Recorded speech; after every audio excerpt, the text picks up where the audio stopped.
Hello दोस्तों, जैसा कि हमने पिछले एपिसोड में देखा था कि सावन और यंग हाओ के बीच फाइट स्टार्ट हो गई थी। यंग हाओ काफी सारी टेक्निक्स का इस्तेमाल करता है पर वो साओयन का कुछ भी नहीं बिगाड़ पाता। इवन साओयन तो यंग हाओ की गॉड शील्ड टेक्निक को भी डिस्ट्रॉय कर देता है। साओयन यंग हाओ के ऊपर अटैक करता है तो यंग हाओ एक झटके में हार जाता है। उसकी बहुत बुरी हालत हो जाती है जिसको देखकर सभी लोग हैरान हो जाते हैं। और हम देखते हैं कि जब फाइट ओवर होने के बाद सभी लोग एक दूसरे में साओयन के बारे में बात कर रहे थे कि साओयन कितना ज्यादा टैलेंटेड है। लेकिन हम लोगों को फिर से एक बार यंग हाओ को दिखाया जाता है जो कि जमीन पर गिरा हुआ था। साओयन की मार से उसके पूरे बाल बिखर गए हैं, मुंह से खून निकल रहा है और अपीयरेंस से वो एक पागल डीमन जैसा लग रहा है। यंग हाओ की आंखें लाल थी, वो साओयन को घूर रहा था। इस मैच में यंग हाओ पूरी तरह से हार गया है। साओयन को यंग हाओ को हराने में थोड़ी सी भी दिक्कत नहीं हुई और इस बात से यंग हाओ और ज्यादा बौखलाया हुआ है। यंग हाओ साओयन को देख रहा था कि साओयन मुस्कुरा रहा है और ये देखकर वो और ज्यादा बौखलाते हुए कहता है कि ऐसा नहीं हो सकता, मैं इस हार को एक्सेप्ट नहीं कर सकता। और जिसके बाद वो अचानक से अपनी एनर्जी को एक्टिवेट कर लेता है और अगले ही पल जब साओयन उस पर ध्यान नहीं दे रहा था तो वो पीछे से एक बहुत तेज अटैक करता है। और ये नजारा देखकर सभी लोग शॉक्ड थे पर हम लोग साओयन को देखते हैं जो कि जब यंग हाओ को अपनी तरफ आता देखता है तो साओयन अपना पैर पीछे करता है और अचानक से साओयन की बॉडी हवा में गायब हो जाती है। यंग हाओ साओयन को देख ही नहीं पाता। अगले ही पल यंग हाओ का चेस्ट साओयन की पंच से पूरी तरह से धंस जाता है। फिर एक बूम की आवाज पूरी एरिना में गूंज उठती है। सभी लोग साओयन की इस तूफानी अंदाज को देखकर और ज्यादा शॉक्ड हो जाते हैं। और अब यंग हाओ इस अटैक से पिछली बार पूरी तरह से जाकर दीवार से टकराता है। उसके मुंह से दोबारा खून की उल्टी होने लगती है और अब यंग हाओ की हालत ऐसी हो जाती है कि यंग हाओ अपने आप को उठा भी नहीं सकता। लोग अब यंग हाओ की हालत को देखकर हंसने लगते हैं पर इनमें से हम लोगों को एक पर्सन के ग्रुप को दिखाया जाता है। वो पर्सन कहने लगता है कि यंग हाओ कितना बड़ा बेवकूफ है। ये जो ग्रुप अभी यंग हाओ के ऊपर कमेंट कर रहा है ये कोई मामूली ग्रुप नहीं बल्कि एक एशियन क्लैन में से एक एशियन क्लैन का ग्रुप है। यहाँ पर 4 लोग एक सर्कुलर टेबल पर बैठे हुए हैं। सभी के अपीयरेंस को देखें तो एक बात कॉमन है, इन लोगों के फोरहेड में एक बर्निंग फ्लेम का मार्क इम्प्रिंट है जो कि हिल रहा है। मैं आपको बता देता हूँ ये यान क्लैन है जिनके पास सबसे ज्यादा हेवनली फ्लेम है। मास्टर या लाओ साओयन को इनके साथ दोस्ती बढ़ाने के लिए कह रहे थे तो अब हम लोगों को इन लोगों के कन्वर्सेशन को दिखाया जाता है। एक पर्सन कहता है वैसे साओयन सिर्फ 1000 लेवल के 5 स्टार पर है पर देखकर ऐसा लगता है कि जैसे कि इसके अंदर की दागी नॉर्मल 5 स्टार 1000 से बहुत ज्यादा अलग और स्ट्रॉन्ग है। ऐसा इसीलिए हो सकता है क्योंकि साओयन के पास हेवनली फ्लेम्स है। साओयन की ऐसी खूबी के सामने यंग हाओ का डिफीट होना बिल्कुल जायज था। दूसरा पर्सन कहता है कि साओयन के पास बस हेवनली फ्लेम नहीं बल्कि उसकी सोल भी बहुत ज्यादा पावरफुल है। साओयन की स्पिरिचुअल प्रोफेशन को के सामने कोई भी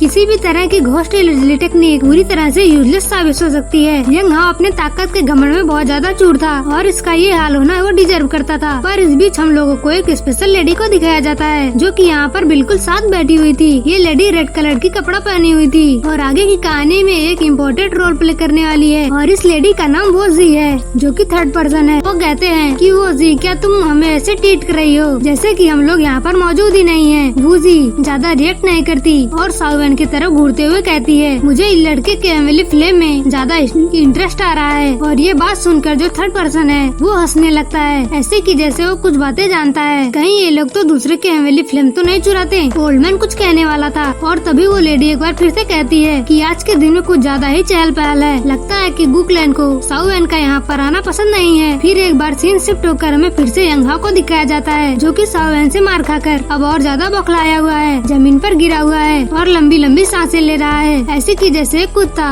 बहुत दूर दौड़ने के बाद हाँफ रहा हो। साओयन से इतना मार खाने के बाद भी यंग हाओ हार नहीं मानना चाहता। फिर से वो एक बार अपनी ताकत बटोरकर साओयन के ऊपर हमला करने के लिए तैयार हो जाता है। वो हमला करने ही वाला होता है पर तभी उस जगह पर एक बहुत ही ओल्ड शार्प आवाज गूंजती है यंग हाओ जैसे ये आवाज सुनता है उसकी पूरी बॉडी एकदम से कांप जाती है। वो रुक जाता है। तब अरीना में एक हैंडसम मैन अपीयर होता है। ये आदमी गु क्लैन के 8 कमांडर में से सेकंड कमांडर है। इसी को ये लोग सेकंड ब्रदर के नाम से जानते हैं। पिछले नोबल वीडियो में मैंने इससे थोड़ी सी बात बताई थी। तो ये जो सेकंड कमांडर है ये कहने लगता है कि यंग हाओ तुमने हमारे गू क्लैन को पूरी तरह से एम्बेरस कर दिया है। सेकंड कमांडर के आते ही लिंग कुआंग और फिफ्थ कमांडर तुरंत ही उसके पास आ जाते हैं। सभी लोग इस सेकंड कमांडर को बहुत ज्यादा रिस्पेक्ट करते थे और उनको ग्रीट करते हैं। यंग हाओ भी पूरी तरह से शर्मिंदा था और वो अपनी आंखें नीचे कर लेता है। लेकिन फिर हमें सेकंड कमांडर को दिखाया जाता है जो कि अब साओ यान की ओर घूरने लगता है और कहने लगता है कि साओ यान तुम्हें अब दूसरों को मारकर मजा आ रहा होगा। ये बात सुनते ही साओ यान भी उसको घूर कर देखता है। जो second commander Chinese silver cloth पहना हुआ था उसकी बॉडी से बहुत ही स्ट्रॉन्ग ऑरा निकल रहा था। साओ यान देखता है कि लिंग कुआंग जैसे इसको ग्रीट करता है उससे समझ गया कि ये जरूर ही सेकंड कमांडर है। साओ यान कहता है कि अभी तो मैंने कुछ किया ही नहीं। सेकंड कमांडर जैसे ही साओ यान की ये बात सुनता है वो एकदम साओ यान से गुस्सा होने लगता है और वो फिर से साओ यान के सामने आ जाता है। फिर एक कॉल आवाज के साथ कहता है कि मैं ब्लैक समर आर्मी का सेकंड कमांडर लिन सी हूँ। जैसा कि तुमने कहा कि तुमने अभी खेल शुरू नहीं किया तो अब मैं चाहता हूँ कि तुम मेरे साथ खेल लो। साओ यान क्या कहते हो कि मेरे साथ ये गेम खेलना चाहोगे? सेकंड कमांडर की ये बात सुनकर साओ यान हंसने लगता है और कहता है कि अगर यही तुम्हारी टेक्निक है कि एक एक करके तुम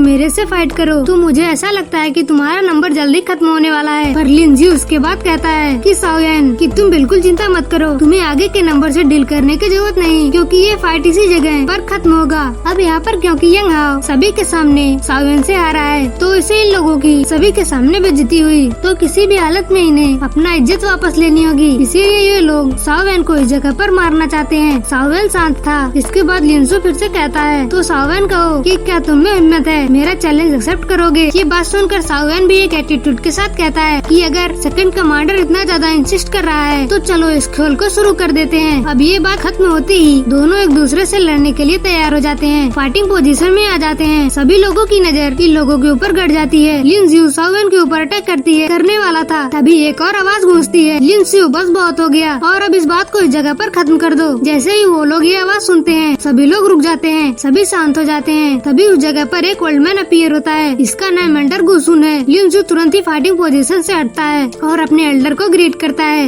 एल्डर गु कहते हैं कि आखिर यहाँ पर क्या नॉनसेंस चल रहा है, हम लोग इस कंपटीशन के होस्ट हैं और इस जगह पर तुम लोग हमारे गेस्ट के साथ इस तरह की डिफिकल्टी क्रिएट करके गु क्लैन का आखिर किस तरह से इम्प्रेशन जमा रहे हो कि क्या तुम देख रहे हो यहाँ पर क्या चल रहा है? अभी के अभी तुम लोग पीछे हट रहे हो या नहीं? एल्डर की बात सुनते ही लिन जुआन आके कुछ कहने की हिम्मत नहीं करता और वो तुरंत ही पीछे हटता है। ये साओ यान से आज बदला लेना चाहता था पर एल्डर के कह देने के बाद अब वो कुछ नहीं कर सकता और पीछे हटते हुए साओ यान को घूरने लगता है और वो कहता है कि साओ यान कि आज तुम अपने आप को लकी समझ लो, तुम आज मेरे हाथों से बाल बाल बच गए। अगर तुम्हें दिमाग होगा तो तुम अब समझ गए होगे कि अगर तुम गु क्लैन में एंटर करोगे तो तुम्हारे साथ क्या होगा। इसलिए आगे सोच लो कि तुम्हें किस तरह का ह्यूमिलिएशन झेलना है। इनडायरेक्टली ये साओ यान को यहाँ से भागने की कह रहा था पर साओ यान इसकी बातों को सुनकर बिल्कुल भी ध्यान नहीं देता। उसकी बातों को सुनकर इग्नोर करता है, स्माइल करता है और फिर पीछे हट जाता है। लिन ज्यू भी अब यंग हाओ को देखता है कि उसकी हालत बहुत ज्यादा खराब थी और वो उसको लेकर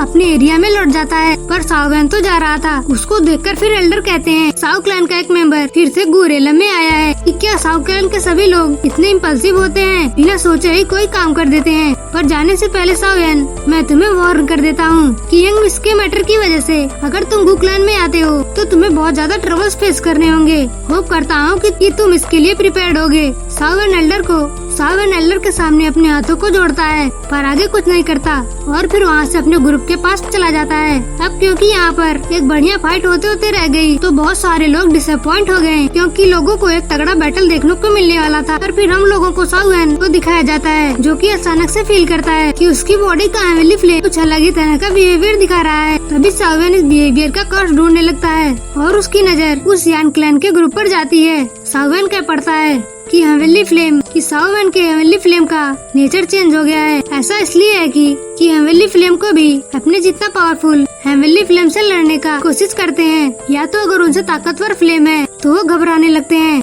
तो साओ यान का ये हेवनली फ्लेम उसी लेडी के हेवनली फ्लेम से इस तरह का बिहेवियर दिखा रहा है। ऐसा हो सकता है कि इस लेडी का हेवनली फ्लेम साओ यान के हेवनली फ्लेम से भी ज्यादा ताकतवर हो। साओ यान उस लेडी को देखता है, उस लेडी के फोरहेड में फ्लेम हिल रहा था। साओ यान समझ जाता है और कहता है कि क्या ये यान क्लैन की मेंबर है। तभी उस लेडी की नजर सावन की आंखों से मिलती है। दोनों ही फिर एक दूसरे को घूरने लगते हैं। अचानक ही फिर हम देखते हैं कि इंटरनली इन दोनों का फैमिली फ्लेम एक दूसरे से टकराता है और इसकी गर्मी से दोनों के सामने का टेबल जल जाता है। सावन तुरंत ही अपना जर हटाता है और सावन बहुत ज्यादा शॉक्ड हो गया था क्योंकि इस तरह की चीज हो उससे पहले महसूस नहीं कर रहा था। लिटिल फेरी डॉक्टर तुरंत ही कहती है कि सावन आखिर क्या हुआ। सावन अपने आप को शांत करता है और कहता है कि कुछ भी नहीं, चलो यहाँ से चलते हैं। जिसके बाद वो लोग यहाँ से चले जाते हैं और ये एपिसोड यहीं पर खत्म हो जाता है। Thanks for watching.